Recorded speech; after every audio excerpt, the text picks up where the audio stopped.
Hello, welcome to Secure the Continent, News Central Television. I am Gbenga Aborowa. This is the program where we bring you up to speed with all the security situation across the African continent. Before we delve into today's topic, let me first bring you the latest security headlines across Africa. 27 Al-Shabaab terrorists killed by airstrikes in central Somalia. Ethiopia rejects United Nations report on possible crimes against humanity in Tigray.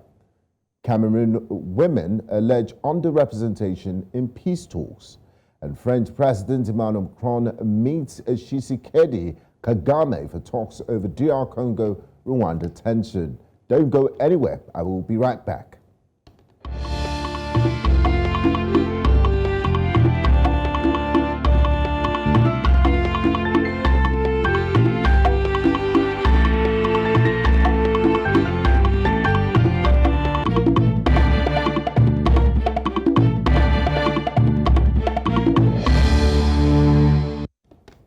Now, today on Secure the Continent, our focus will be on the growing trend and worrying trend, if I may add, of kidnapping for ransom in Nigeria. Kidnappers, often labeled as bandits, reach out to families of abducted persons to demand huge sums of money as ransom payments before their release. And in many cases, after a series of negotiations, the money is paid. It is safe to say that kidnapping has become a flourishing industry in the country.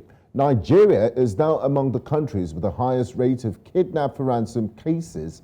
Other countries high up on the list include Venezuela, Mexico, Yemen, Syria, the Philippines, Iraq, Afghanistan, and Somalia. We have more details for you in this package.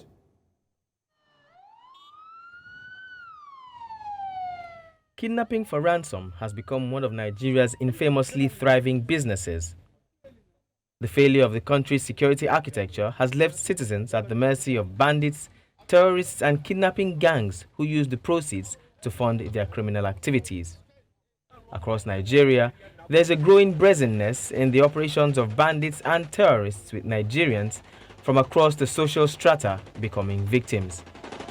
Traditional rulers, religious and political leaders, farmers, security agents, students, businessmen, and anyone simply going about their daily activities have been victims of what has now turned into a security crisis and, unfortunately, a booming business.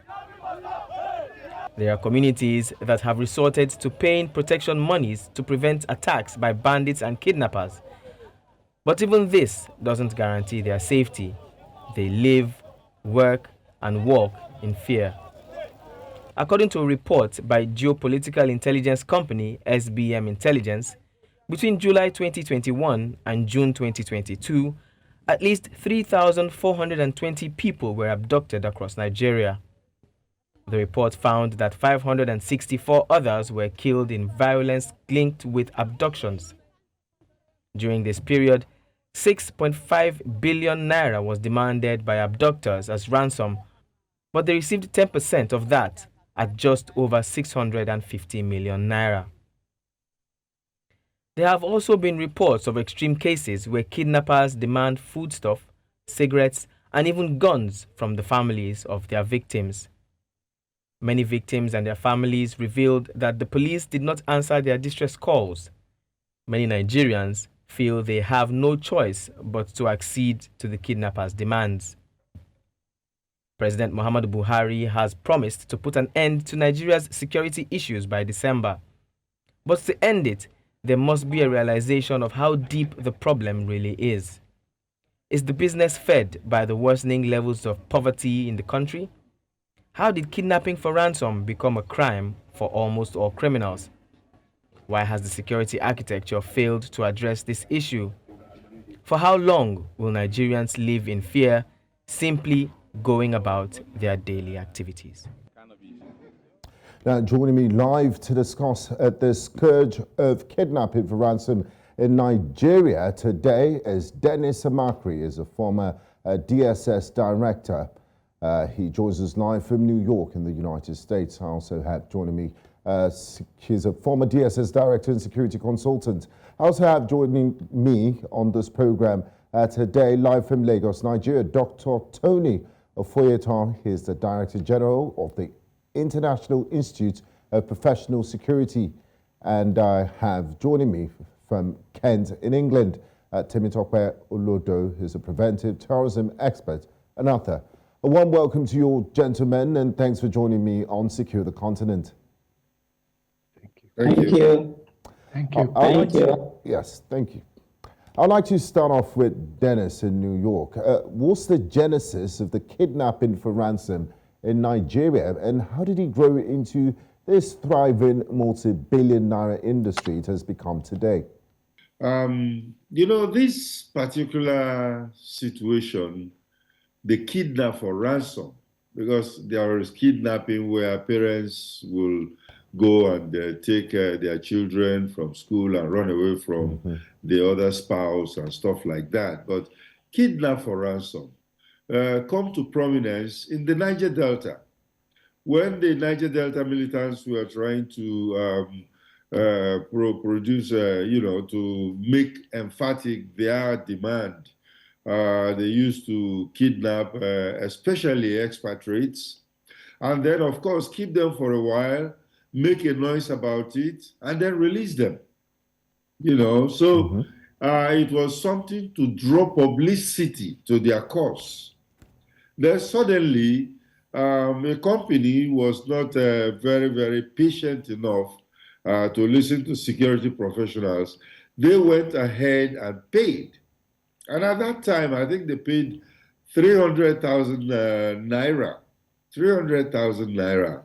And I think at that time, the militants saw that, oh, this is big money, and maybe we should be asking for ransom at the time of, anytime we kidnap somebody. And it became a lucrative business. So from there, it left the Niger Delta with very serious consequences. We had situations where girls were planning with their boyfriends to be kidnapped so that their fathers could bring money for the boy to travel overseas. We had cases of wives disappearing, and then, of course, even uncles kidnapping their nephews so that the father, who is maybe well-to-do, will bring money for them to live their lives. And we've had so many different cases that are really terrible.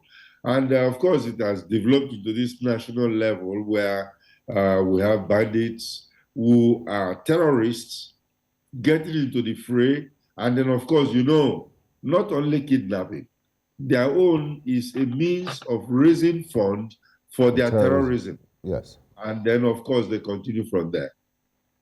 Thank you, Dennis. I'd like to bring in Dr. Ofoyetan. Now, we've seen how this kidnapping business started in the Niger Delta and it snowballed into the monster that it is today. Dr. Ofoyetan, how serious of a security threat is this kidnapping for ransom, and is it restricted to a particular geographical location of the country? Kidnapping is actually not restricted to any geopolitical zone in Nigeria. It is true that it started from the Niger Delta region. Yes, I agree with the MON on that. Now, but as it is today, of course, you will remember the case of the Chibok girl, which is actually the genesis of what you call mass abduction or mass kidnapping, as it were. You remember the Kagara case, you remember the Dapchi case, and you also remember the Kaduna Trail kidnapping, which is, of course, the most recent. In terms of mass kidnapping. Individual kidnaps and all those. So remember the case of, what's his name? Kuchukumen Odumejo, Evans, that was recently sentenced to about 17 years in prison or thereabout. Now, kidnapping today is a big business because, one, it's meant to fund terrorism. And secondly, it is also meant, apart from funding terrorism, it's also meant as a political tool. And thirdly, of course, you have the ritual aspect of it. Then you have the international dimension to it when it comes to kidnapping in terms of politics and swap. Terrorists also use it for what you call a prisoner swap. It's always better and it's faster for them. When they kidnap some of your people and you are able to negotiate, then you can talk of swapping of their own, those they kidnap with their own victims that you have arrested and you have put in your detention. Now that's to tell you that kidnapping is just a big business. It's a multi-billion-dollar business. Apart from that, the security implications are enormous. Today, an average Nigerian cannot travel by road. The airline is exploiting that. Moving from Lagos to Abuja, you have to cover a minimum of between 150,000 and 200,000, as much as 250,000 at times, for just to return ticket from Lagos to Abuja. Now, traveling by road is as good as just putting your life on the line. It's even good enough when you talk about kidnap by ransom. But what of kidnap for ritual purposes? This is also something that has gained ground in this country. Now, so when you talk about kidnapping, it's a major monster in this country today. And it's only the government that can deliberately and intentionally, go after these kidnappers. You have the registration of your SIM card, which has been done severally, and we are told that it will help in, tracking kidnappers and the like. Some of us have severally called for the resignation of Issa Patami because we believe very strongly that it's not doing. We'll get to that part in our conversation. As some of us. Yes.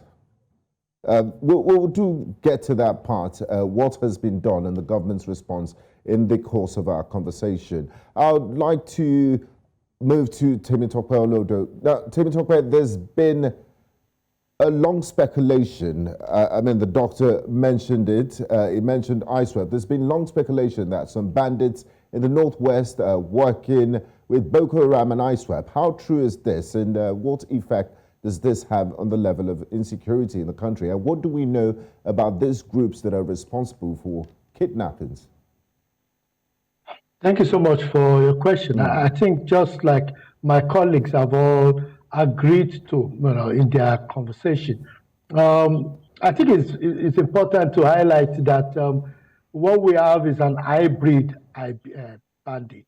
So it's a mixture of both terrorists and normal bandits who have seen an opportunity, to make some money from the current situation that government could not control. But again, I think it's important from an helicopter perspective, because I'm looking at it from outside the country as a Nigerian citizen living, or a dual citizen living outside the country and hearing about the bad news. I think it's important that government must set example. And what example is government setting? Where government itself is also is also responsible for kidnapping its own citizens from other parts of the world. That's another question for another day that we could debate. But I think when you look at the situation of kidnapping in Nigeria and terrorist activities, and you look at how government have responded to it, I think that is the reason why it has continued, because government has not set real example in terms of going after those individuals who are involved in these activities. And even when they go after them, how many of them have been taken to court? We know of evidence. How many cases are we hearing of? We see people being paraded on TV, but we don't know what happened next to them. I think the problem with Nigeria is that kidnapping is a business now, where even people are kidnapping their landlords to use the proceeds from it to pay for their rent. So kidnapping, how will government deal with such a situation where there are different group of people kidnapping? Government could say they want to concentrate on terrorists that are kidnapping, but what about neighbors and family members who are kidnapping? People like us now, when we're coming home, we don't even tell some people that we're coming, because they will organize they could organize for us to be kidnapped because they believe we're coming with hard currency. So who will you control? How will government be able to control that if they don't have the infrastructure in place to deal with it? I think that is where the challenge is, that the infrastructure is not there in order for government to be even able to control these things. And even when we are talking about these issues and talking about the statistics, have we seen statistics from the Nigerian police or the Nigerian military or any of the security apparatus saying this is the level of kidnapping and this is the interventions that were put in place? It is individuals who are using their own money to do the research and come out with the research. That shows you the level of incompetencies of our security services in dealing with this evolving security challenges that we are facing. Thank you very much, Temitope. Now, Dennis, Temitope just painted a very ugly picture of the current state of things. I mean, it started from oil workers. Now, every citizen is fair game, and it just shows you that business is booming. Now, as a former director of the Department of State Services, the DSS, the authorities say they have tried alternative methods to curb kidnapping, such as registering mobile phone SIM cards to better track their owners. How much effect has this had on the kidnappers' operations? And week in, week out, we still hear about one kidnapping or the other. Has the government run out of ideas on how to deal with this problem? Thank you very much. I feel personally that the government might be doing the much they could, but it's not enough. It's not enough in the sense that, you know, there are policies that come out of government. Remember, the security agencies are working according to the policies of government and dictate, or the direction of the president. You know, so that being said, you find out that, okay, the legislator is saying that, oh, you cannot give a ransom. If you give ransom, you get 15 years in jail. But at the same time, what are you doing to make sure that ransom is not given? Because that's the nitty-gritty of the whole thing. Because you look at states like the United States, they said no ransom. They will negotiate, but no ransom. And if they say no ransom, they mean no ransom. Because you see, many people don't understand. The most difficult part in the business of kidnapping is the collection of ransom. And then, of course, the criminals know. The criminals know that very, very well. That's why they will tell you, if we kidnap somebody, don't call the police. If you call the police, we'll kill your person and all those kind of things. So it becomes very, very important that government should follow up with this.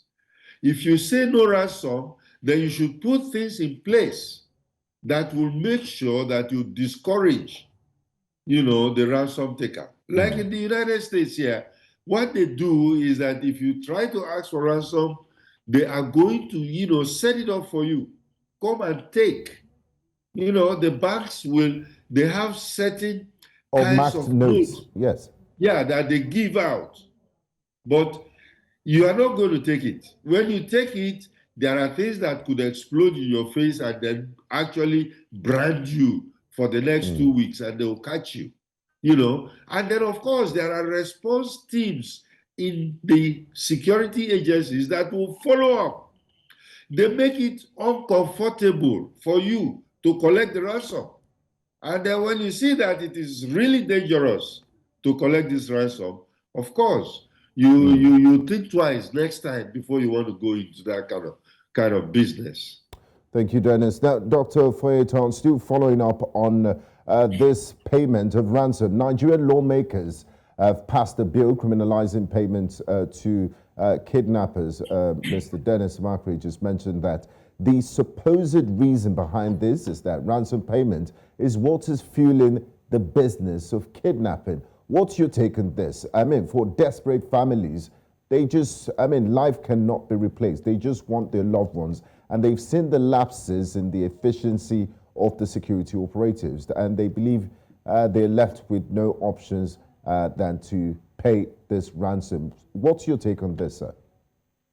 Well, let me say that the bill was a proposal and it was dead on arrival because it's a lazy man's approach towards legislation. Very unrealistic and even sadistic legislation. Before you talk about criminalizing payment of ransom, like the Mr. Dennis said, have you put in machineries in place to ensure that payment of ransom is frustrated? And now Lagos State is a very good example of, frustration of payment of ransom in fairness to Lagos State government. And that is why you will see that the rate of kidnapping in Lagos State, even though it's a metropolitan city, is relatively low compared to other states. And the reason is because it is possible that you kidnap, yes. It is possible that you ask for ransom, yes. But whether you'll be able to live to spend the ransom is another thing entirely. And the kidnappers have been able to understand the territory and the terrain. Where kidnapping is flourishing today is because the government itself allows it to flourish, and that is also in the northern part of the country. And it is made basically to fund terrorism. If you look at, you would have had severally, even those that were interviewed in Al Jazeera, that told you that, look, the money we receive from payment of a ransom, we used it in the purchase of arms and ammunition. So that's to tell you the bad part of paying ransom. But for the family, as far as I'm concerned, I blame no family member. If they can afford it and they are able to free their loved ones, it now behoves on the government to take it up from that level.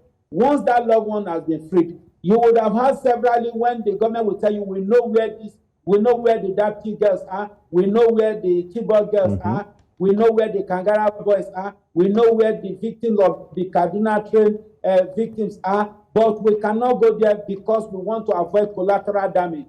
Now this family has been able to pay they paid the ransom. Now when they paid the ransom, what did you do after that? Did you go after the kidnapper? The answer is no. For today, from the case of Evans that was badly handled by the police that came to public glare, and that is why we talk about prosecution and conviction. For today, I am sure that you are a journalist. What is the record of kidnappers that were arrested and prosecuted and jailed in this country? Now you will see that, look at the methodology with which they receive the money. Look at the banking system in this country. Are you telling me that the banks are not participants criminals as it is now? The telecommunication, are they not partners in crime as it is now? Now, what is government doing about all this? We've had soldiers, army, military officers, arrested as part of kidnapped gangs, severally in this country. But government has not been able to come out with a clear-cut policy on anti-kidnapping. Yes, they've been able to establish anti-kidnapping squad in the police force, especially all over the country. But what do? They call it kidnapping and anti-cult. What those boys do is they just go around and begin to harass boys on dreadlock and all those stuff within the country. But the main and the real kidnapper that is giving us problem, they are inside the forest. And they are habitating in the forest. And government is aware that they are in the forest. What will it cause the government to cuddle the whole forest, departmentalize and designate the whole forest, and make it a point of duty that all the local hunters, the Amotekos, and the Sokoto Marshals, all of them coming together as a team, a deliberate team, to comb all the forest together. Now comb them of kidnappers, comb them of the terrorists, comb them of the bandits, and whatever nomenclature they call themselves. Now, if you make it a deliberate policy that within the next 3 months, we don't want to see any house or any habitation in the forest, be it shrine for ritual killers, be it den to keep the kidnapped victims and the like. If the government makes it a deliberate policy, by now we will not be talking about kidnapping and all those stuff like that. So the whole ball is still on the government table, and it's the government that has the main solution. Individually, we know what to do to protect ourselves and prevent ourselves from being kidnapped. But the government has that full responsibility, and it's a duty of care that the government has been breaching. Thank you very much, Dr. Ofoyetan.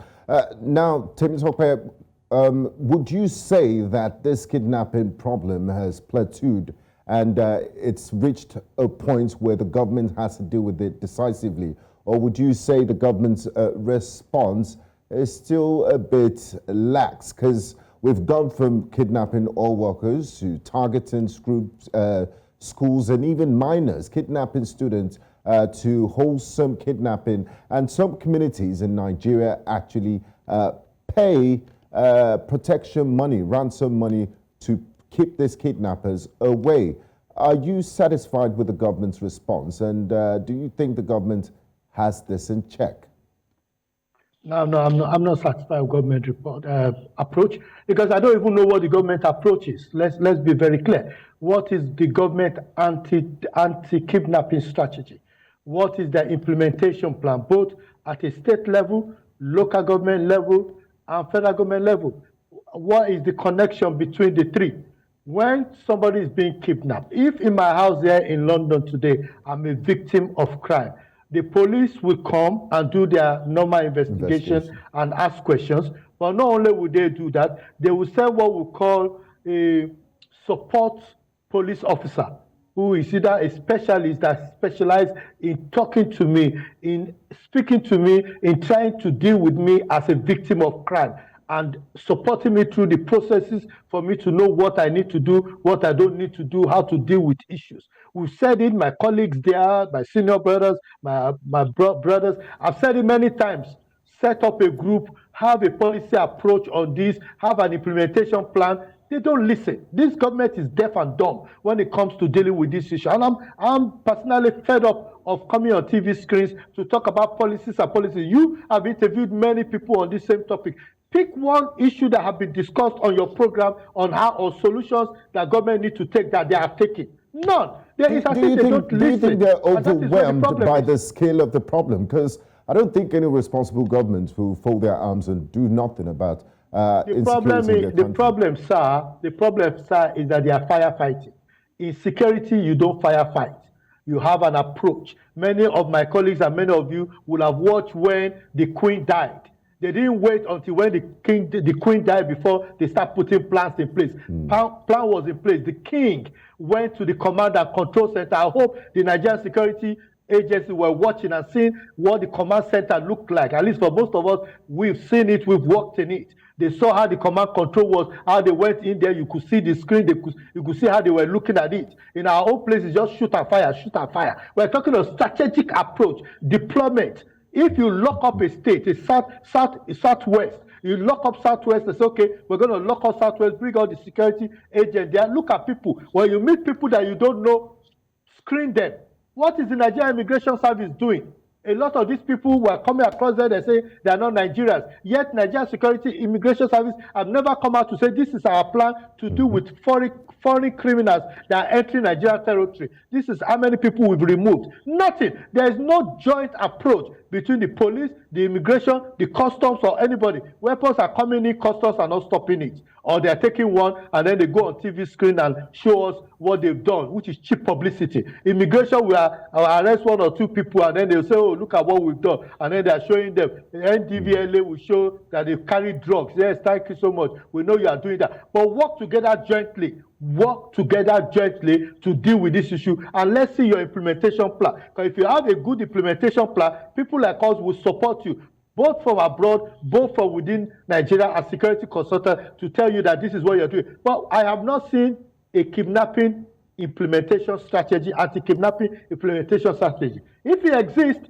then I'm more than happy to talk to you about it, but I don't think we have one, and that shows you the kind of incompetencies or the level of the incompetency of our government in dealing with things. All they are doing is firefighting, and in a modern day, you don't firefight when you are dealing with such a very serious issue. A fine place to go on a break. Gentlemen, we'll go on a quick break, and when we return, we'll talk about solutions to dealing with this scourge of kidnapping for ransom in Nigeria. Do stay with us. You're watching Secure the Continent on News Central Television. We'll be right back after this break.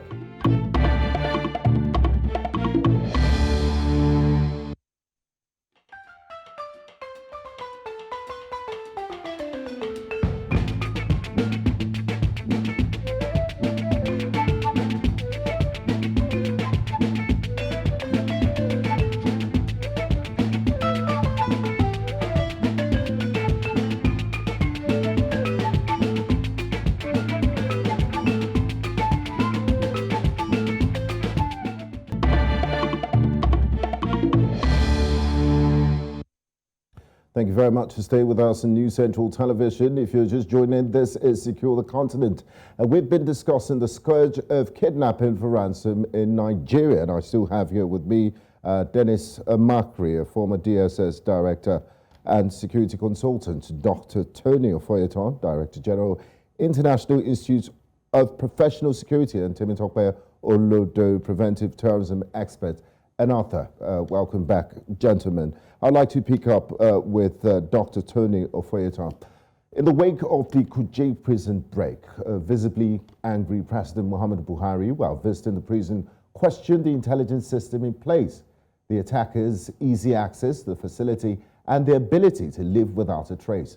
The president and commander-in-chief of the Nigerian Armed Forces also tweeted, and I quote, "How can terrorists organize, have weapons, attack a security installation, and get away with it? Is Nigeria under President Buhari out of security options? And is it time we seek for outside help?" Okay, I didn't get the last phrase of your question. I said, is it time we seek for outside help? Because President Buhari, in the wake of the Kuje prison break, while he visited, asked questions like, how can terrorists organize, have weapons, attack a security installation, and get away with it? Yes. Okay. The truth is that the president only played to the gallery. The prison break in Kuje was, as far as some of us are concerned, orchestrated and allowed. All events and circumstances shows that it was allowed. You would also remember that there was news subsequently that the terrorists did not keep to their own bargain with them in terms of exchange of prisoners in Kuje prison with the abducted victims of the Kaduna Abuja train victims. So for me, that's not even an issue. They knew better what happened there. It was not just a matter of prison break. It was what was allowed. But in terms of solution, yes, I agree that intelligence is one very key thing. Then, of course, I expect that the security agencies at all times must make it a deliberate policy to always go for the kidnapper. Another thing I think they should look at is the possibility of, pay the kidnappers what I would call, unspendable ransom. Yes, it can be a bit. Like, Mr. Amachree said, you can come and collect the money, but the issue is whether you will survive collecting it is a different thing. Because you want to make sure that those that were kidnapped are safe. Then, of course, I also look at the issue of the networks and the banks. The government should be able to go into the banks and the telecommunication network system and make it a deliberate policy too, that if you are indicted or your network is indicted, you'll be prosecuted. It will shock you that many of the syndicates are also from the network companies and from the banks. There are minimum money you can deposit in the bank. Now there are monies that you are withdrawing from the bank in cash that you ought not to withdraw. The bank is expected to ask questions, or if you are not asking questions, you should be able to report such transactions to the nearest security agency. So banks that are indicted in that area should be prosecuted. But of course, I also look at a situation where the government should, how will I put it now? Look at something like a post-traumatic therapy for victims. It will help a lot in making the security agencies to do their job. Because when the families of the family of the victim, when they are in such situation, they most likely would act outside what you tell them, except there are professionals that are around them to help them. Then I also told you about combing the forest. Government should make it a point of duty. Anambra was having a serious problem with kidnapping until they came with the policy that if your house is indicted as being a house where they have been keeping terrorists, that house will be demolished. And they put it into practice, and today I'm sure that you can see what is happening in Anambra State. So you can also make a practical example a deterrent example of military officers, police officers that are caught as kidnappers. If government makes them practical example as a major deterrent with heavy punitive measure, I think these are some things that can drastically reduce the act of kidnapping in the country. Thank you. Now, Dennis, there are 27 ministries, departments, and agencies involved in security in Nigeria. We also have a national counterterrorism strategy, and that has defined roles for all the aforementioned agencies. Why is Nigeria still struggling to deal with insecurity and incidents of kidnapping? Whose role is it, and who is responsible?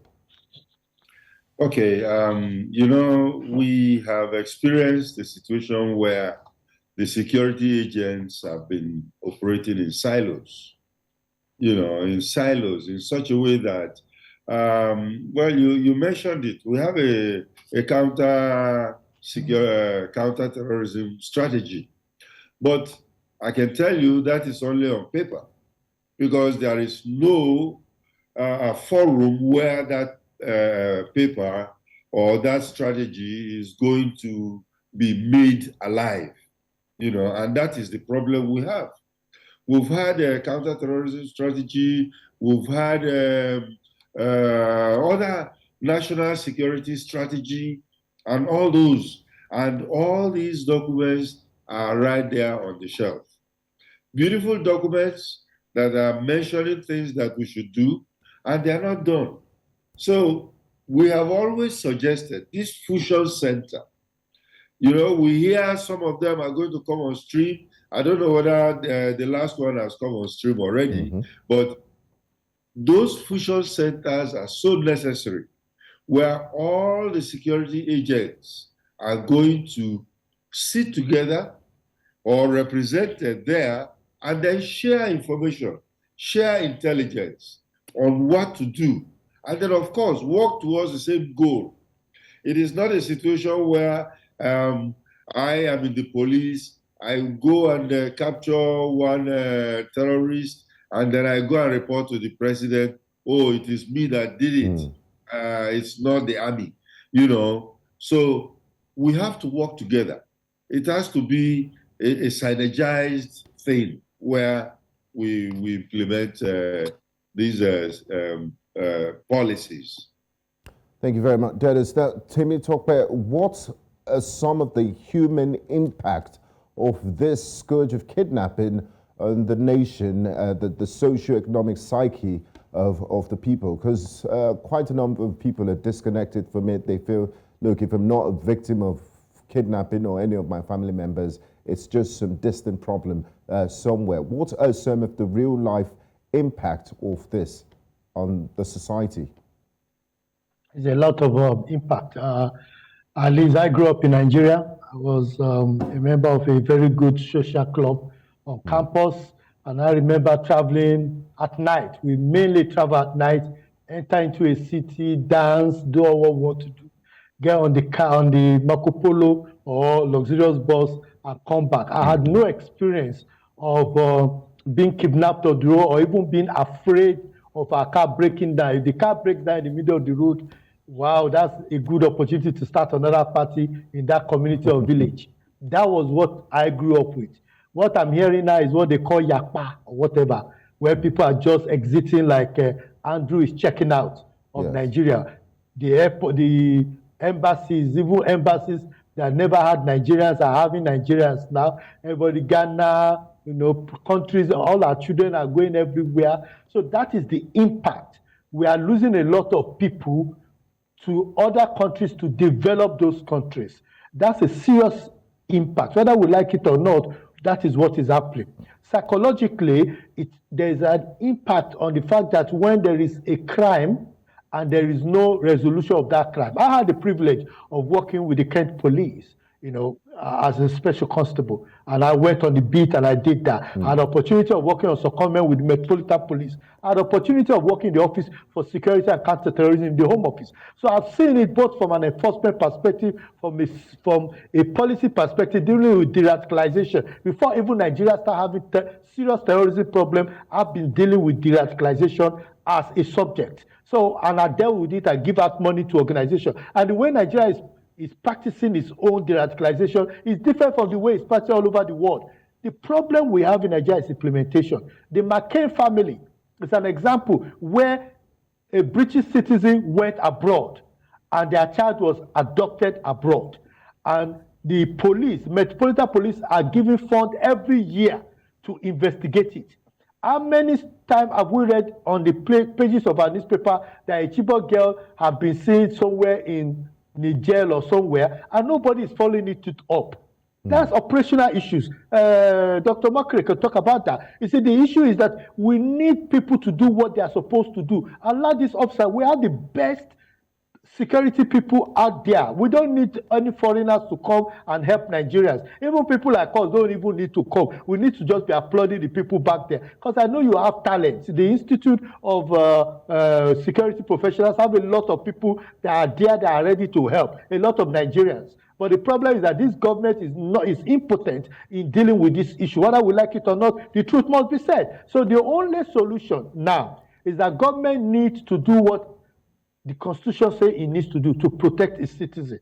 The only way you could protect your citizen is to act. Let your people see that you are acting. Because there's a lot of perception out there the government is incompetent in dealing with this issue. And until government comes out and says, okay, these people are kidnapped, we will make sure that not only do we get these people out, but the people responsible for it, we're going to display them in front of national TV. We've not seen any of the Kankara people that did the Kankara incident be displayed. We've not seen any of the Chibok people that kidnapped the Chibok girls being displayed or prosecuted. So what are we talking about? So government needs to change its approach, and they need to stop the firefighting and get both ex-servicemen and people serving to come together and resolve this issue. Kidnapping, Nigeria should not be. Nigeria is a good country. It's a great nation. It's a place that most of us out here are admiring that want to come back. But why would we want to come back to a place where we'll get kidnapped and our family will be paying out of their nose to get us back? That is not right.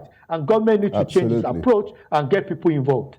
Thank you very much, Temitope. And like you rightly said, the primary responsibility of government is to protect its citizens. And some of the effects of this kidnapping is that as we speak, Nigeria has the highest out-of-school children in the world. It's about 20 million now. So it has a lot of effects on the education sector. Now, Dr. Ofoyetan, Tukur Mamu, the Abuja-Kaduna train hostage negotiator, who is also the spokesperson of the Kaduna-based cleric Sheikh Ahmed Gumi, was arrested by security operatives in Cairo, Egypt recently. The arrest was at the instance of the Department of State Services, as he's being accused of being in bed with the train abductors for financial gain. What's your reaction to this and the industry? There's also an industry of hostage negotiators. Is that a question to me? You know, it's not something new, and it's not something strange. Don't forget that the Minister of Communication at the time told us that he has 400 a list of terrorism sponsors. The arrest of this young man, it's a good one and it's a plus to the DSS. But what I expect them to do, and do very quickly, is with the assumption that they have gotten all their facts right and all their evidence right, is to arraign him before the court immediately. When the 6 sponsors of terrorism were fingered in Dubai, they were arrested and they were prosecuted and jailed within a short period of less than 90 days. They were already in jail. And it was after that that Lai Mohammed came to say that they have a list of 400 Nigerians that have been identified as sponsors of terrorism. But having said so, I think one area that I think the government will have to stand up, and stand up very firmly, if they think they want to really kill this trade called kidnapping, is to look at the international dimension to our domestic terrorism. Who and which are the governments that are fueling domestic terrorism?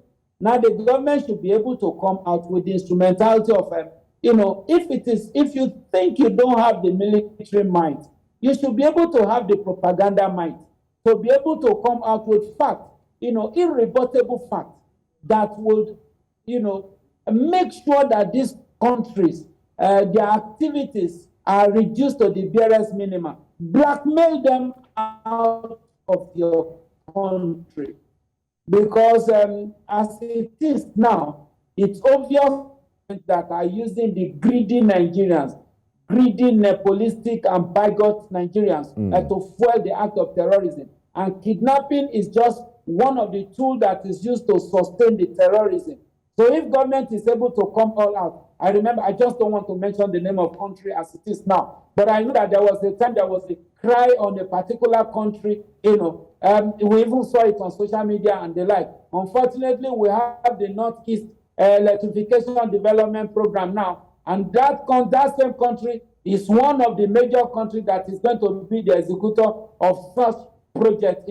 Maybe government is using it to pacify them, to stop the act of terrorism against Nigeria. Well, that's a different ballgame entirely. Okay. But if that is the true reason why government is bringing them in, I can bet you that that would just be laying a proper foundation for future actual full-blown terrorism all over the nation.